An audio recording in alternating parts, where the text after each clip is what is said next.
Hello student, welcome to the class of accountancy. और आज जिस टॉपिक की शुरुआत हम करने वाले हैं वो है हमारा अकाउंटिंग इक्वेशन।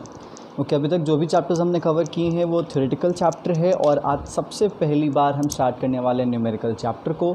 तो थोड़ा ध्यान से समझिएगा, कॉन्सेप्ट काफ़ी ईजी हैं और बहुत मज़ा आएगा। चलिए, सबसे पहली बात आती है अकाउंटिंग इक्वेशन की। लेकिन अकाउंटिंग इक्वेशन को समझने से पहले आपको एक टर्म समझना चाहिए जिस टर्म का नाम है बैलेंस शीट। क्योंकि बैलेंस शीट आपके सामने सबसे पहली बार आ रहा है, सबसे पहला टर्म आपके सामने आया तो आपको समझ में नहीं होगा कि बैलेंस शीट एक्चुअली होता क्या है। तो अगर मैं बताऊं तो बैलेंस शीट सिंपली एक स्टेटमेंट है। क्या है? बैलेंस शीट सिंपली एक स्टेटमेंट है, एक ऐसा स्टेटमेंट है जो कि बिज़नेस के एसेट्स और बिज़नेस की लाइबिलिटीज़ के बारे में आपको जानकारी देता है। याद रख लीजिएगा, बैलेंस शीट कोई अकाउंट नहीं है, सिंपली बैलेंस शीट एक ऐसा स्टेटमेंट है या फिर आप कह सकते हो कि फिनेंशियल स्टेटमेंट का एक ऐसा हिस्सा है जो कि बिज़नेस के एसेट्स एंड लाइबिलिटीज़ के बारे में आपको जानकारी देता है। फॉर एग्जांपल, जैसे मान लेते हैं कैश बिज़नेस का एसेट हो जाता है, मशीनरी बिज़नेस का एसेट हो जाता है, फर्नीचर बिज़नेस के एसेट्स हो जाते हैं। साथ ही साथ आप डेटर्स की बात कर सकते हो जो कि बिज़नेस के एसेट्स मान लिए जाते हैं, या फिर लैंड हो जाती है, बिल्डिंग हो जाती है, मतलब जो भी चीज़ें एसेट्स हैं उसको इस तरीके से लिखा जाता है। ठीक है। फिर जब हम लायबिलिटी की साइड आते हैं तो लायबिलिटी की साइड में दो तरीके की लायबिलिटीज़ होती है, एक होता है इंटरनल, एक होता है एक्सटर्नल। इंटरनल का मतलब बिज़नेस के अंदर की लायबिलिटी और एक्सटर्नल का मतलब बिज़नेस के बाहर की लायबिलिटी। इंटरनल की लायबिलिटी किसकी? जैसा कि आपको ऑलरेडी बताया गया है कि बिज़नेस और बिजनेसमैन दोनों क्या होते हैं, अलग अलग होते हैं। हम बिज़नेस के नज़र से देखते हैं तो जो भी कैपिटल लगाता है, क्या जो भी बिजनेसमैन कैपिटल लगाता है वो कैपिटल बिजनेस के लिए क्या मानी जाएगी? लायबिलिटी मानी जाएगी, और इसलिए इसको इंटरनल लायबिलिटी के तौर पे हम लेते हैं। फिर बात आती है एक्सटर्नल लायबिलिटी का रेफरेंस। तो एक्सटर्नल लायबिलिटी में आप यहाँ पे क्रेडिटर्स की बात कर सकते हैं, उसके बाद आप बैंक लोन की बात कर सकते हैं। ठीक है, तो ये सब आपके लिए लायबिलिटी का हिस्सा बनती है। इस बात को आप हमेशा याद रखेंगे कि आपका हमेशा असेट्स और लायबिलिटी दोनों क्या होता है? इक्वल होता है। अगर यहाँ पे आपकी 1 लाख लायबिलिटी है तो आपका 1 लाख ही क्या माना जाएगा? असेट माना जाएगा। माना नहीं जाएगा, इसके पीछे भी प्रॉपर रीज़न है। रीज़न कैसे है?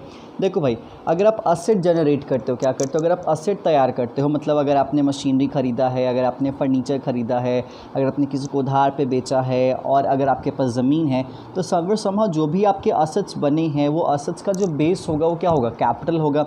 जैसे आपके पास कैश है तो कैश कहाँ से आएगा? या तो आपके पास कैपिटल वाला कैश होगा या फिर क्रेडिटर या लोन वाला कैश होगा। अगर आपने मशीनरी ख़रीदा है तो या तो कैपिटल से आपने मशीनरी ख़रीदा होगा या फिर जो आपने उधार लिया है उससे आपने मशीनरी ख़रीदा होगा। आपने फर्नीचर भी ऐसे ही ख़रीदा होगा। डेटर मतलब जिसको आपने उधार पे बेचा, सामान लाए तो होगे ना। लाए कहाँ से होगे? आपने कैपिटल से लाए होगे या फिर आप क्रेडिटर या लोन से लेके आए होगे। फिर बात आती है कि आपने ज़मीन ख़रीदा। ज़मीन कहाँ से ख़रीदा? या तो आपने कैपिटल के पैसे से ख़रीदा या फिर आपने क्रेडिटर या लोन के पैसे से ख़रीदा। तो इसलिए कहा जाता है कि जो असेट्स का बेस होता है, असेट्स जो जनरेट होता है वो आपके इन्हीं पैसे से जनरेट होता है। इसीलिए आपके सामने हमेशा assets is equal to liability का हिस्सा माना जाता है। लेकिन जब हम अकाउंटिंग इक्वेशन की तरफ चलते हैं, किसके तरफ चलते हैं? अकाउंटिंग इक्वेशन की तरफ चलते हैं। तो अकाउंटिंग इक्वेशन होता क्या है? अकाउंटिंग इक्वेशन होता है assets is equal to capital plus liability। ठीक है, assets के बराबर कैपिटल और लायबिलिटी को रखा जाता है। जैसे ये तो कैपिटल है, बाकी ये प्रॉपर्ली क्या माना जाएगा? लायबिलिटी माना जाएगा। तो आप ये भी कह सकते हो कि internal liability plus external liability is equal to आपका असेट। बस अकाउंटिंग इक्वेशन में आप इसी इक्वेशन के बारे में हमेशा सोचेंगे। देखिए, अकाउंटिंग इक्वेशन के क्वेश्चन को सॉल्व करने के लिए कुछ कुछ बातें आपको अज्यूम नहीं करनी पड़ेंगी, आपको वो बातें प्रॉपर्ली माननी पड़ेंगी। इट्स लाइक कि वो परक्सिट्स है, वो ज़रूरी है। सबसे पहली चीज़ यहाँ पे क्या होता है कि हर एक ट्रांजैक्शन के कम से कम 2 इफ़ेक्ट होंगे। ठीक है, जो भी एक ट्रांजैक्शन है उसके एट लीस्ट मिनिमम कितने इफ़ेक्ट होंगे? 2 इफ़ेक्ट होंगे। ठीक है, first and second. For example के तौर पे मशीनरी परचेस फॉर कैश। ठीक है, तो हमारे पास मशीनरी आया तो हमारे पास से कैश गया। परचेस फर्नीचर फॉर कैश, तो हमने फर्नीचर परचेस किया, फर्नीचर आया तो हमारे पास से कैश गया। ठीक है, गुड्स सोल्ड फॉर कैश, तो हमारे पास से सामान गया लेकिन हमारे पास कैश आया। तो इसलिए कहा जाता है कि हर एक ट्रांजैक्शन के 2 इफ़ेक्ट होंगे। इस बात को आप हमेशा ध्यान से समझेंगे। दूसरी चीज़ है कि जो इक्वेशन है हमेशा क्या होगा, इक्वल होगा, ठीक है। So equation should be equal always, ठीक है। तीसरी चीज़ देखो भाई, अगर आपको कोई भी इनकम होता है, ठीक है, या फिर अगर आपको कोई भी गेन होता है, या फिर अगर आपको कोई भी प्रॉफिट होता है, ठीक है, तो ये सब चीज़ कैपिटल में क्या की जाएगी, ऐड की जाएगी। क्या की जाएगी, ऐड की जाएगी। लेकिन वही अगर आपको कुछ लॉस होता है, ठीक है, तो कैपिटल में क्या किया जाएगा, डिडक्ट किया जाएगा। अगर कुछ एक्सपेंसेस हैं, ठीक है, तो उसको कैपिटल में क्या किया जाएगा, डिडक्ट किया जाएगा। जैसे कि फॉर एग्जांपल आपको कमीशन मिला, ठीक है, तो जो कमीशन का पैसा है वो कैपिटल में जोड़ दिया जाएगा, ठीक है। दूसरा मान लेते हैं आपको कमीशन देना पड़ा, या फिर आपको सैलरी देना पड़ा, या फिर अगर आपको रेंट देना पड़ रहा है, तो रेंट एक तरीके से एक्सपेंस है, सैलरी एक तरीके से एक्सपेंस है, कमीशन जो आप दे रहे हो वो आपके लिए क्या एक्सपेंस है, तो उसको आप कैपिटल से क्या करोगे, डिडक्ट करोगे। तो ये तीन बातें एटलीस्ट आप ध्यान रखेंगे। एक ट्रांजैक्शन के दो इफेक्ट होंगे। इक्वेशन हमेशा इक्वल होना चाहिए, which means assets is equal to liability plus capital, capital plus liability आप जो भी लिख सकें, क्योंकि यहाँ पे जनरली बहुत बार ये प्रेजेंट किया जाता है that assets is equal to liability plus capital, ठीक है। जनरली मैं ये नहीं कह सकता कि ऐसे ही प्रेजेंट किया जाता है, मोस्टली आप देखोगे कि इस इक्वेशन के फॉर्मेट में प्रेजेंट किया जाता है। खैर, तो उम्मीद है ये बातें आपको समझ में आई होंगी। मैं फिर से इस पूरे के पूरे कंटेंट को रिपीट कर देता हूँ। हम जिस चैप्टर को पढ़ने वाले हैं वो है अकाउंटिंग इक्वेशन। अकाउंटिंग इक्वेशन को जानने से पहले आपको बैलेंस शीट के बारे में समझना ज़रूरी है। बैलेंस शीट एक ऐसा फाइनेंशियल स्टेटमेंट का हिस्सा है, या फिर एक ऐसा स्टेटमेंट है जो कि बिजनेस के असेट्स एंड लायबिलिटीज़ की जानकारी आपको देता है। बैलेंस शीट का फॉर्मेट होता है लायबिलिटीज़ अमाउंट, असेट्स अमाउंट, ठीक है। ऐसा फॉर्मेट क्यों होता है, तो देखो भाई ऐसा फॉर्मेट सिंपली लोग अपने अपने कन्वीनियंट के अकॉर्डिंग करते हैं। ऐसा कोई भी रीज़न नहीं है कि असेट्स इधर ही होना चाहिए, असेट्स इधर नहीं होना चाहिए। सिंपल सी चीज़ है, ठीक है। असेट्स में अपने सारे बिजनेस के असेट्स की बात करोगे, लायबिलिटीज़ में आप बिजनेस के लायबिलिटी की बात करोगे जो कि कैपिटल और आउटसाइड लायबिलिटी होता है। हमेशा असेट्स इक्वल टू लायबिलिटी ही होगा, इस बात को आप ध्यान रखेंगे, ठीक है। अकाउंटिंग इक्वेशन कौन सा होगा, तो assets is equal to liability plus capital as a accounting equation के तौर पे माना जाएगा। मतलब आपका असेट्स हमेशा आपके लायबिलिटी और आपके कैपिटल के क्या होता है, बराबर होता है। अकाउंटिंग इक्वेशंस पे क्वेश्चन सॉल्व करने के लिए कुछ तीन चीज़ों को आपको अपने दिमाग में रखने की ज़रूरत है। हर एक ट्रांजैक्शन के कम से कम मिनिमम 2 इफेक्ट तो ज़रूर होंगे। इक्वेशन हमेशा इक्वल होना चाहिए, और कुछ भी अगर आपको फ़ायदा होता है या फिर प्रॉफिट होती है या फिर इनकम होता है तो उसको आप कैपिटल में जोड़ दोगे, और अगर कुछ भी नुकसान होता है, कुछ भी खर्चे होते हैं तो आप कैपिटल से क्या कर दोगे, डिडक्ट कर दोगे। सो अगर आपको कुछ नोट्स बनाए तो बना लीजिए, फिर हम आपसे मिलते हैं एक नए क्वेश्चन पे। So welcome back. अब हम जा रहे हैं क्वेश्चंस की तरफ। तो अब हम करेंगे प्रैक्टिकल क्वेश्चन सी। अगर आप देख सकते हैं तो आप देखिएगा प्रैक्टिकल क्वेश्चंस पे हम आ रहे हैं। डीके गोयल की बुक है, क्वेश्चन नंबर 1 पे हम ये अकाउंटिंग इक्वेशन को सॉल्व करेंगे। जैसे कि आप देख रहे होगे यहाँ पे कहते हैं prepare accounting equation from the following, मतलब इन ट्रांजैक्शंस की मदद से आपको अकाउंटिंग इक्वेशन तैयार करना है। सबसे पहला ट्रांजैक्शन आप देख लीजिएगा क्योंकि ट्रांजैक्शन समझना ज़रूरी हो जाता है। Sandeep started business with cash, मतलब संदीप ने बिज़नेस शुरू किया है कैश से। सेकेंड है परचेज फर्नीचर फॉर कैश, मतलब हमने फर्नीचर ख़रीदा है कैश दे के। नेक्स्ट है परचेज गुड्स फॉर कैश, हमने गुड्स ख़रीदा है कैश दे के। फोर्थ है परचेज गुड्स ऑन क्रेडिट, हमने उधार पे गुड्स ख़रीदा है। पेड फॉर रेंट, हमने रेंट पे किया है। और छठा ट्रांजैक्शन है goods costing 40,000 sold at a profit of 20% on cash, मतलब हमने यहाँ पे गुड्स जिसकी लागत 40,000 थी उसको बेचा है 20% के प्रॉफिट पे, और उल्टे हमने क्या मिला है, कैश मिला है, ठीक है। तो चलिए इन ट्रांजैक्शन से हम अकाउंटिंग इक्वेशन तैयार करते हैं, देखते हैं कैसे अकाउंटिंग इक्वेशन तैयार किया जाएगा।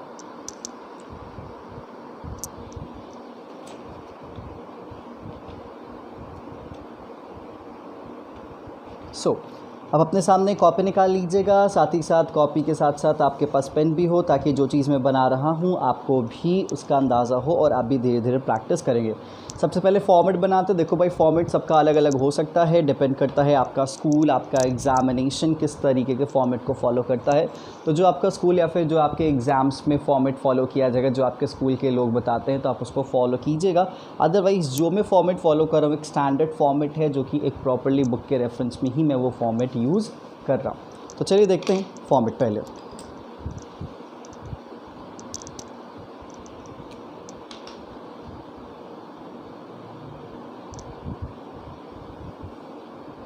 साथ साथ फॉर्मेट बनाते चलिएगा, क्योंकि फॉर्मेट बहुत ज़्यादा ज़रूरी होता है और बहुत बार आपके फॉर्मेट्स पे भी मार्क्स क्या हो जाते हैं, डिडक्ट हो जाते हैं या फिर आपके मार्क्स काट लिए जाते हैं।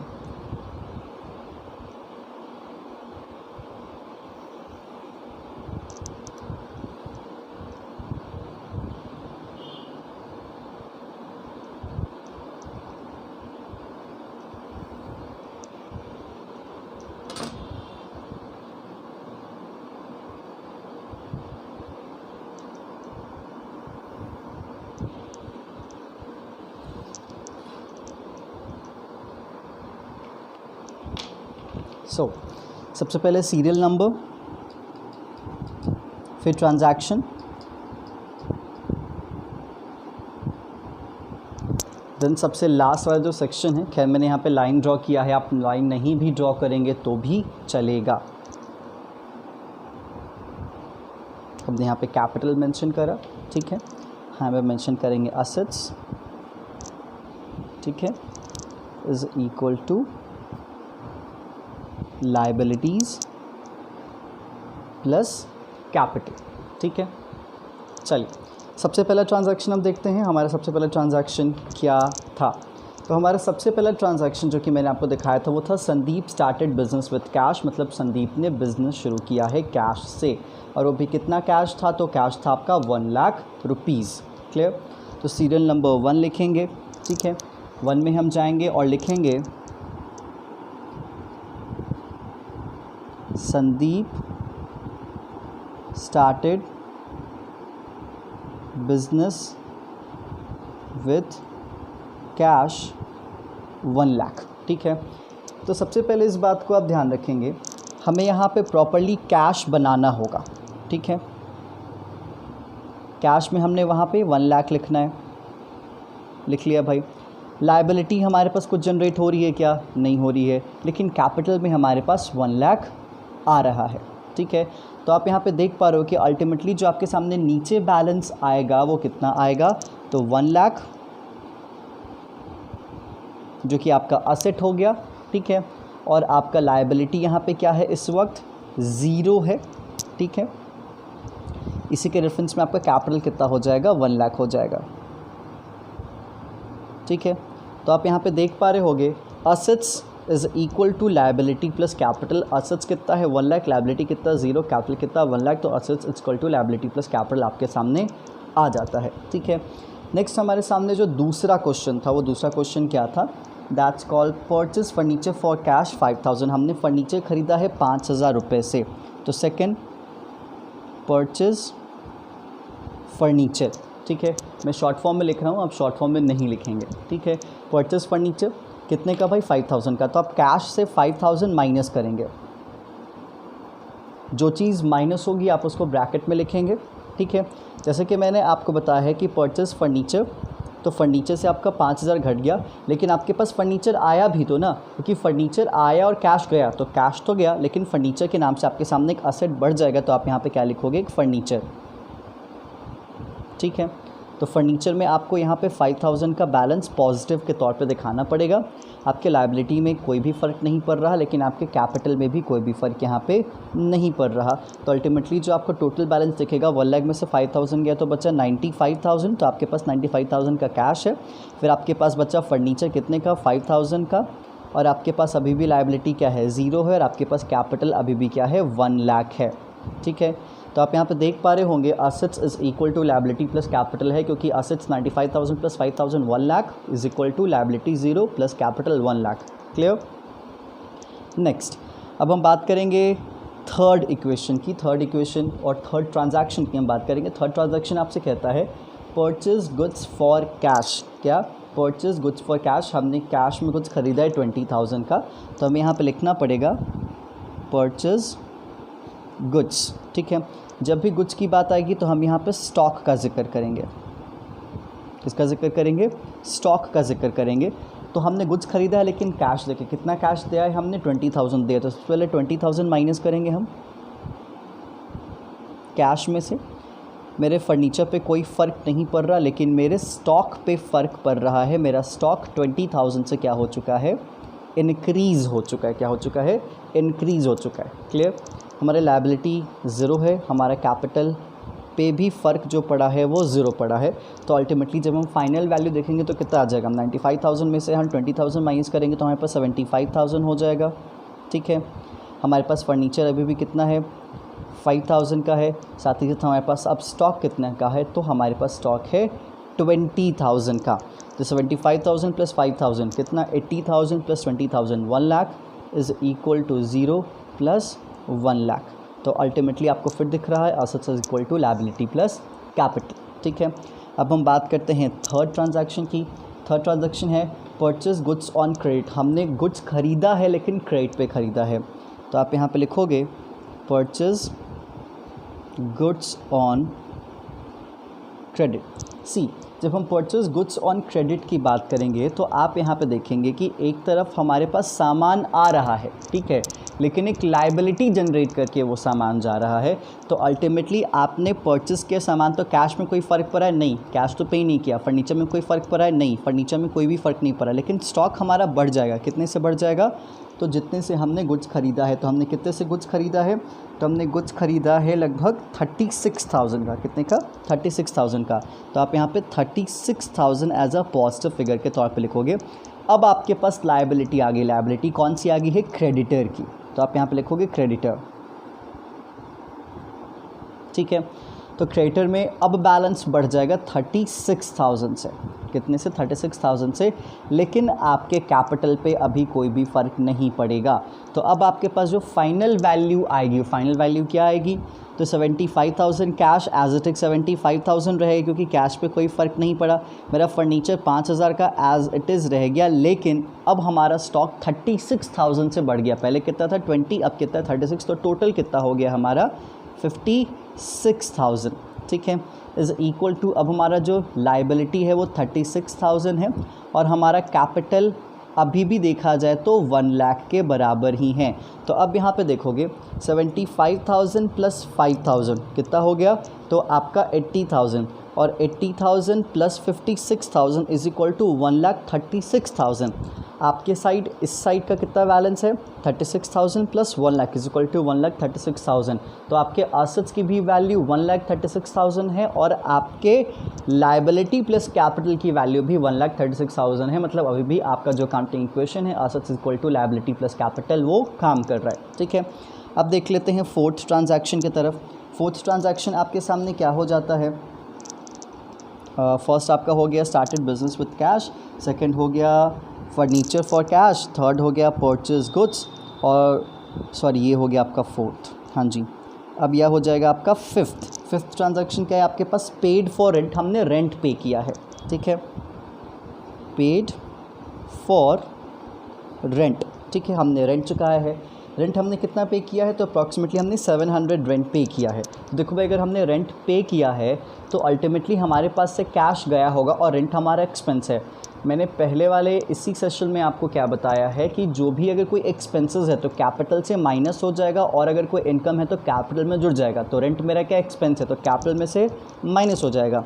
तो देखो भाई, हम रेंट पे कर रहे हैं तो कैश में से घटा देते हैं। कितना भाई पे कर रहे हैं, तो 700। ठीक है। हमारे फर्नीचर पे कोई फ़र्क पड़ रहा है, नहीं, कोई फ़र्क नहीं पड़ रहा। हमारे स्टॉक में कोई फ़र्क पड़ रहा है, नहीं, हमारे स्टॉक में कोई फ़र्क नहीं पड़ रहा। हमारे लायबिलिटी में कोई फ़र्क पड़ रहा है, नहीं पड़ रहा। हमारे कैपिटल में कोई फ़र्क पड़ रहा है, हाँ जी, हमारे कैपिटल में फ़र्क पड़ रहा है। ठीक है, कितने का हमारे कैपिटल में फ़र्क पड़ रहा है, तो वो है हमारा 700 यहाँ पे एज अ माइनस के तौर पे दिखाया जाएगा। क्लियर क्या।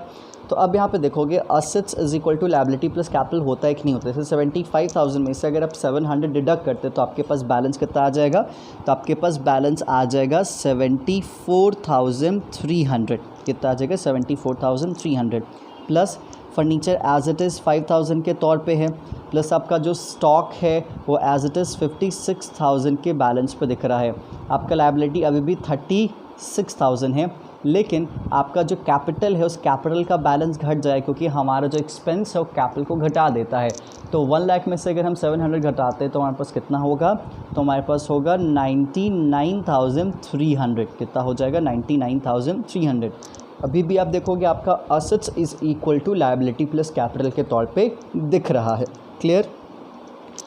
नेक्स्ट अगर हम लास्ट ट्रांजैक्शन की तरफ चलते हैं जो कि हमारा 6th ट्रांजैक्शन है, तो 6th ट्रांजैक्शन क्या कहता है कि गुड्स जिसकी कॉस्टिंग 40,000 थी, ध्यान से सुनिएगा, आपके सामने मैंने क्वेश्चन भी रखा था। गुड्स जिसकी कॉस्टिंग 40,000 थी उसको हमने बेचा है 20% के प्रॉफिट पे। अब ये बात आप याद रख लीजिएगा, मैं पहले ट्रांजैक्शन लिख लूँ। Goods costing 40,000 sold at profit of 20%।